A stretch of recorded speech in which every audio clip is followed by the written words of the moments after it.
ಪಾಲುದಾರರು ಇದ್ದಾರೆ.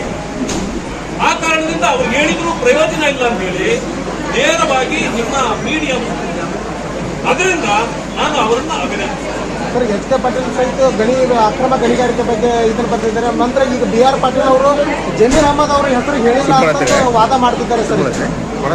ಅಂದ್ರೆ ಯಾವುದೇ ಹೆಸರು ಹೇಳಿಲ್ಲ, ಆಡಿಯೋದಲ್ಲಿ ಯಾರು ಹೆಸರು ಹೇಳಿಲ್ಲ ಅಂತ. ಯಾಕೆ ಹೇಳ್ಬೇಕು? ಅದಕ್ಕೆ ಮಂತ್ರಿಗೆ ಅವರಲ್ವಾ? ಅವರೇನಾದ್ರೂ ಅದಕ್ಕೆ ಅವ್ರ ಮಂತ್ರಿ ಅಲ್ಲದೆ ಇದ್ದಾರೆ ಅವ್ರ ಹೆಸರು ಹೇಳೋದು ಸೇರ್ತಾರೆ. ಯಾರು ಅದರ ಮಂತ್ರಿ ಆಗಿರ್ತಾರೋ ಅವರು ಅದರ ಇದನ್ನ ಅಪಾದನೆಗೆ ಅವ್ರು ಉತ್ತರ ಕೊಡಬೇಕು. ಅವರೇ ಅದನ್ನು ಒಪ್ಪಿಕೊಳ್ಳಬೇಕು. ರಾಜೀನಾಮೆ ಕೊಡೋ ಅವಶ್ಯಕತೆ ಬರಲ್ಲ ಜಮೀರ್ ಅಹಮದ್ ಅವರು ಕೊಡೋಲ್ಲ ಅಂತ ಹೇಳ್ತಾರೆ ಸರ್. ಅಲ್ಲ, ಅವರು ಭ್ರಷ್ಟಾಚಾರ ಮಾಡಿದ್ದಾರೆ ಅಂತ ಹೇಳಿ ದೇಶ ಮಾತಾಡ್ಬೇಕ? ಭ್ರಷ್ಟಾಚಾರ ಮಾಡಿದ್ರು ನಾನು ಬದುಕಬೇಕು ಅನ್ನೋದಾದ್ರೆ ಇವರ ಮಂಡುತನಕ್ಕೆ ನಾವ್ಯಾರು ಉತ್ತರ ಕೊಡಕ್ಕಾಗೋದಿಲ್ಲ.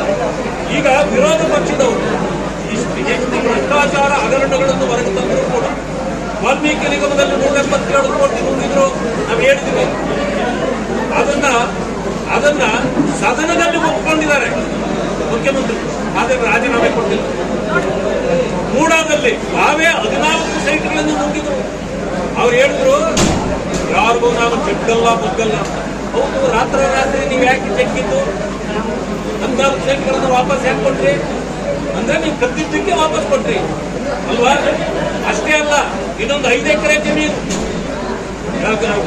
ಪ್ರಿಯಾಂಕರ್ಗೆ ವಾಪಸ್ ರಾತ್ರಿ ಕೊಟ್ರಿ. ಯಾಕೆ ಕೊಟ್ರಿ ಅಂದ್ರೆ ನಿಮ್ಮ ಭ್ರಷ್ಟಾಚಾರದ ಹಗರಣಗಳನ್ನು ನಾವು ಎಷ್ಟು ಹೇಳಿದ್ರು ಕೂಡ ನೀವು ಅದನ್ನು ಒಪ್ತೀರಿ.